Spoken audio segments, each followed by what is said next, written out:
समाज में आज भी आर्थिक रूप से संपन्न व्यक्ति को महत्व दिया जाता है और गरीब लोगों की अवहेलना की जाती है। हमें उनके दुख दर्द और तकलीफों से कोई सरोकार नहीं होता।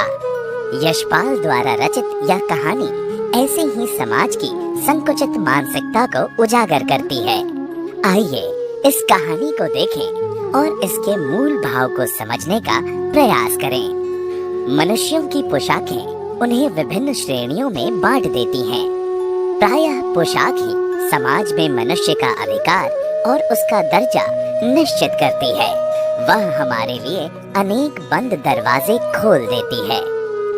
परंतु कभी ऐसी भी परिस्थिति आ जाती है कि हम जरा नीचे झुककर समाज की निचली श्रेणियों की अनुभूति को समझना चाहते हैं। उस समय यह पोशाक ही बंधन और अड़चन बन जाती है।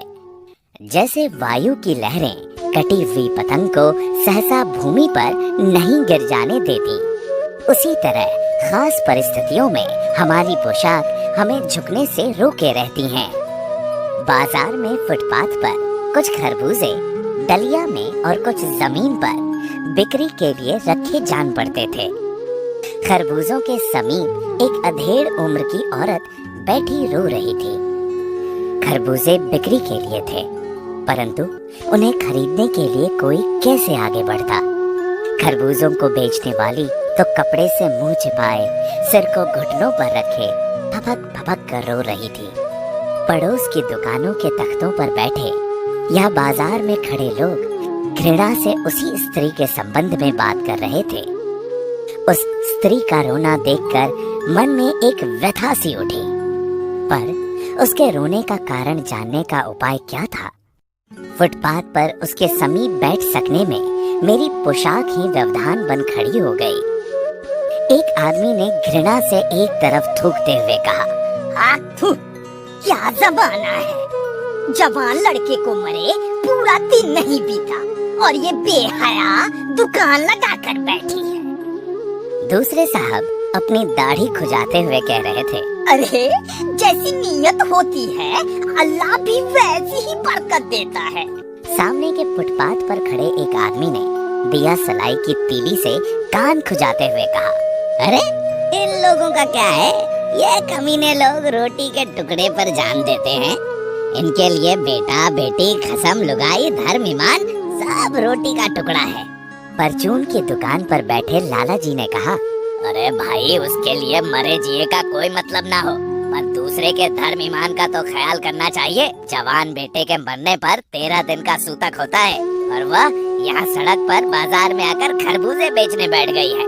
1000 आदमी आते जाते हैं, कोई क्या जानता है कि इसके घर में सूतक है।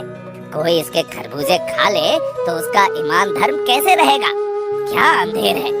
पास पड़ोस की दुकानों से पूछने पर पता लगा कि उसका 23 बरस का जवान लड़का था। घर में उसकी बहू और पोता पोती हैं। लड़का शहर के पास 1.5 बीघा भर जमीन में कछियारी करके परिवार का निर्वाह करता था।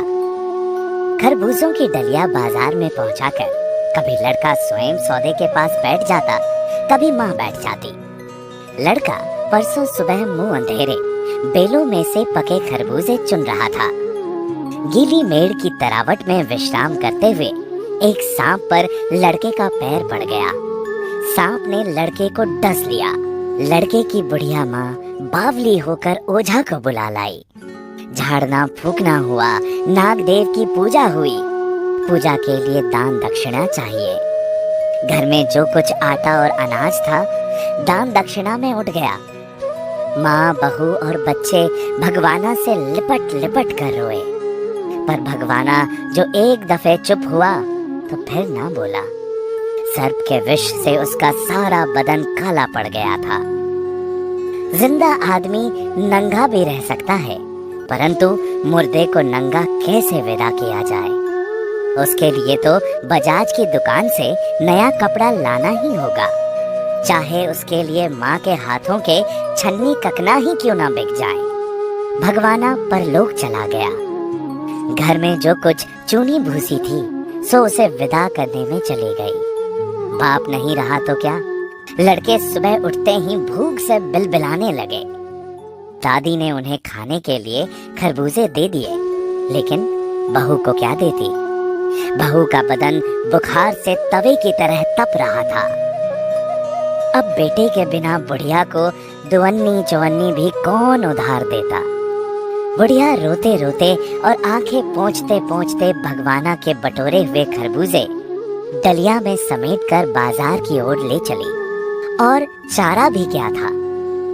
बुढ़िया खरबूजे बेचने का साहस करके आई थी, परंतु सिर पर चादर लपेटे, सिर को घुटनों पर टिकाए हुए फपक फपक कर रो रही थी।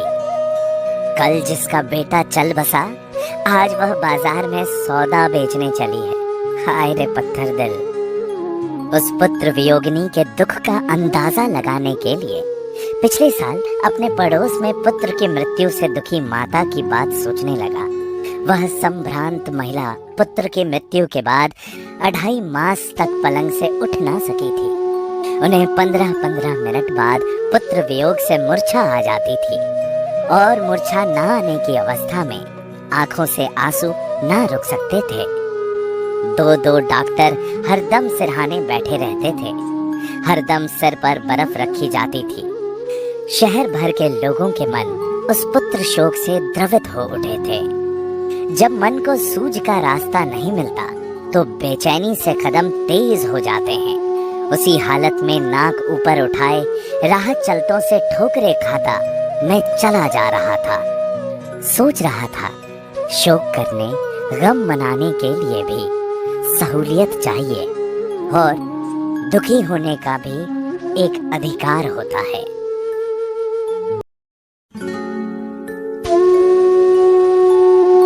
शहर में रहने वाली ऐश्वर्या दिखने में बेहद खूबसूरत थी। अपने माता पिता धर्मेंद्र और हेमा की वो इकलौती बेटी थी, जिस वजह से वो उनकी बेहद लाडली थी। ग्रेजुएशन पूरी होने के बाद उसके माता पिता उसकी शादी के लिए लड़का ढूंढने लगे। मेरी बेटी अब जवान हो गई है, अब उसे शादी करके दूसरे घर जाना होगा, लेकिन मेरा तो ये सोच सोच कर ही बुरा हाल हो रहा है कि उसके जाने के बाद उसके बिना हम कैसे रहेंगे जी। इसी बात की चिंता तो मुझे भी खाई जा रही है हेमा। धर्मेंद्र चौहान का दिल्ली शहर में अपना 2 मंजिला मकान था, जिसमें ग्राउंड फ्लोर पर वो खुद रहा करते थे और ऊपर की मंजिल बिल्कुल खाली थी। एक दिन संडे वाले दिन किसी अजनबी ने दरवाजे की घंटी बजाई। रुको माँ, मैं दरवाजा खोलती हूँ। ऐश्वर्या ने जैसे ही दरवाजा खोला तो सामने एक बहुत ही हैंडसम लड़का खड़ा हुआ था, जिसका नाम था अखिल। जी मुझे पता चला है कि आप अपने घर का ऊपर वाला फ्लोर किराए पर देना चाहते हैं। आप यहीं रुकिए, मैं पापा को बुला कर लाती हूँ। हाँ, क्या बात है, बताओ। अंकल, वो एक्चुअली मैं अपने पेरेंट्स के साथ 2 दिन पहले ही इस शहर में आया हूँ। मेरी यहाँ नई जॉब लगी है, तो मुझे आपका घर किराए पर चाहिए था। लेकिन बेटा, मुझे अपना घर किराए पर देने में कोई इंटरेस्ट नहीं है। अरे दे दीजिए ना, देखो तो बेचारा कितना मासूम लगता है। और वैसे भी कल को जब ऐश्वर्या ब्याह करके चली जाएगी, तब हम इस घर में अकेले ही रह जाएंगे, तो कम से कम और कोई होगा तो मन तो लगा रहेगा ना। आंटी जी, आपने बिल्कुल ठीक कहा। जब आपकी बेटी शादी करके चली जाएगी तो मैं आपका मन अच्छे से लगा कर रखूंगा, आपको बिल्कुल भी बोर नहीं होने दूंगा। अरे वाह बेटा, तुम तो बहुत अच्छी बातें करते हो और जल्दी घुल मिल भी जाते हो। एक काम करो, तुम अपने पेरेंट्स के साथ कल ही ऊपर वाले फ्लोर पर रहने आ जाओ। मैं तब तक साफ सफाई करवा कर रखूंगी। अरे नहीं आंटी जी, आपको परेशान होने की बिल्कुल भी जरूरत नहीं है। मैं खुद ही आकर सारी साफ सफाई कर लूंगा। अगले ही दिन अखिल अपनी माँ आशा और पिता रमेश के साथ उनके घर में शिफ्ट हो जाता है। अखिल स्वभाव का बहुत ही अच्छा लड़का था। अपनी चुलबुली बातों और हंसते हुए चेहरे से वो सबका मन जीत लेता था। हेमा चौहान को अखिल बहुत पसंद आता है। अब अखिल को उस घर में रहते हुए कुछ दिन बीत चुके थे। एक शाम हेमा अपने पति धर्मेंद्र से कहती है, अखिल कितना प्यारा लड़का है ना।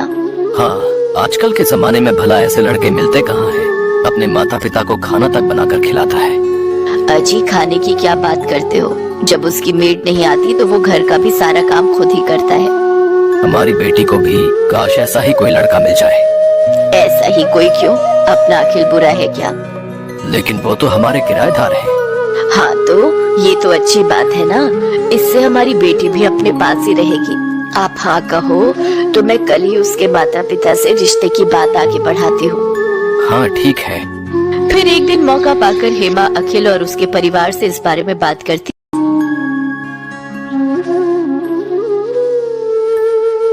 सोकर उठता है तो ऐश्वर्या को ना पाकर अपनी माँ से पूछता है। माँ, ऐश्वर्या कहाँ है? पता नहीं बेटा, मैं भी उसे ही ढूंढ रही हूँ। आज उसकी पग फेरों की रस्म जो है। लेकिन ऐश्वर्या तो बड़े मजे से अपने पेरेंट्स के पास जाकर चाय पी रही थी। ऐश्वर्या, तुम वहाँ क्या कर रही हो?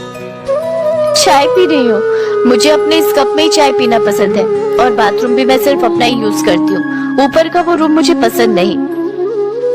अरे बहू, आज तुम्हारी पग फेरों की रस्म थी, लेकिन तुम तो अकेले ही मायके पहुँच गई। चलो कोई नहीं, अब मैं अखिल को नीचे भेजती हूँ तुम्हें लेने के लिए। क्या सासू माँ, आप भी आ तो रही हूँ मैं। इसके बाद आशा उसे पहली रसोई बनाने के लिए कहती है, लेकिन 5 मिनट के अंदर ही ऐश्वर्या हलवा लेकर पहुँच जाती है। अरे वाह, हमारी बहू तो बहुत तेज है। 5 मिनट भी नहीं हुए इसे गए हुए और हलवा बना कर ले आई। नहीं पापा जी, ये तो नीचे मम्मी ने बनाया था तो मैं ऊपर ले आई। बहू, अब वो तुम्हारा मायका है और ये तुम्हारा ससुराल। हाँ तो क्या फर्क पड़ता है? अच्छा वो सब छोड़िए और ये बताइए कि आप इस महीने का किराया कब दे रहे हैं? पापा ने कहा था आपसे पूछ लूं। लेकिन बहू, अब तो हम रिश्तेदार हैं, क्या अभी भी तुम्हारे पापा हमसे किराया लेंगे?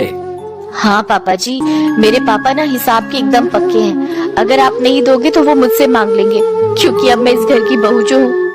ऐसे ही एक रोज जब ऐश्वर्या और निखिल अकेले में बैठकर बातें कर रहे होते हैं तो ऐश्वर्या की माँ उसे आवाज देकर नीचे बुला लेती है। ऐश्वर्या बेटी, कहाँ हो तुम? जल्दी से नीचे आ जाओ। कहाँ जा रही हो? अब ये तुम्हारा ससुराल है। मैंने तुमसे कहा था ना कि मुझे नींद अपने कमरे में ही आती है। इतना कहकर वो वहाँ से चली गई। अगले दिन अखिल घर का राशन लेने जा रहा था तो हेमा ने भी उसे अपनी लिस्ट पकड़ा दी। अरे दामाद जी, जरा ये मेरा भी राशन लेते आना। ठीक है आंटी, मेरा मतलब है सासू माँ। ऊपर वाले फ्लोर पर खड़े रमेश और आशा ये सब देख रहे थे।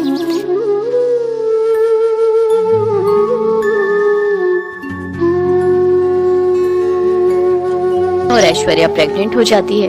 घर में सभी ये जानकर बहुत खुश थे। देखते ही यहाँ ऊपर वाले फ्लोर पर तो कितनी गर्मी है, एसी तक नहीं है यहाँ। मुझे ना इस प्रेगनेंसी में ये गर्मी बर्दाश्त नहीं हो रही, इसलिए अब मैं कुछ महीने अपने मायके, मेरा मतलब है नीचे ही रहूंगी, और जब बच्चा पूरे 3 महीने का हो जाएगा तभी ससुराल मतलब ऊपर आऊंगी। लेकिन ऐश्वर्या, ये बात ठीक नहीं है। कोई बात नहीं बेटा, जाने दे बहू को। ऐसी हालत में इसे परेशान ना कर। और ये 4 सीढ़ी नीचे तो जा रही है, जब तेरा दिल करे मिलाए कर इससे। नहीं मम्मी जी, ये बात ठीक नहीं। अखिल 10 दिन में एक बार मिलने आ सकते हैं। अरे आखिरकार वो मेरा मायका है ना। अखिल जी का रोज रोज वहाँ आना अच्छी बात नहीं। ठीक है बहू, जैसा तुम्हें ठीक लगे। काफी सोच विचार के बाद अखिल एक दिन धर्मेंद्र से मिलने नीचे जाता है। अरे आओ दामाद जी, आज मैं आपका दामाद नहीं बल्कि किराएदार बनकर आया हूँ। पापा, हम ये घर खाली करना चाहते हैं। तभी ऐश्वर्या और हेमा भी वहाँ आ जाती हैं। लेकिन क्यों अखिल, ये मेरा मायका भी तो है। इसलिए तो खाली करना चाहता हूँ क्योंकि ऊपर ससुराल और नीचे मायके ने मुझे मेरी ही बीवी बच्चों से दूर रहने पर मजबूर कर दिया है। और हाँ, कल ही हम यहाँ से शिफ्ट हो रहे हैं अपने नए घर में, तो परसों मैं अपनी बीबी को लेने आऊंगा।